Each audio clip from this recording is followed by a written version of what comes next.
Eliminex for coming early morning, 6 a.m. Sometimes I come even earlier. I'm going to rescue some squirrels we caught last night. Here's one in the container. See, they didn't suffer in the cold. See? Got them in special containers so they can, when it rains or snows, be nice and cozy inside the little boxes.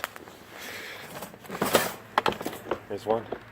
Say they can sleep in there. It's like a little house. They're all nice and happy. So we're going to take these and then replace new traps. It's going to rain tonight, so it'll be fine. We got run on the roof without a cover, but we're getting them on the ground now, so I didn't rebait it, so it's empty.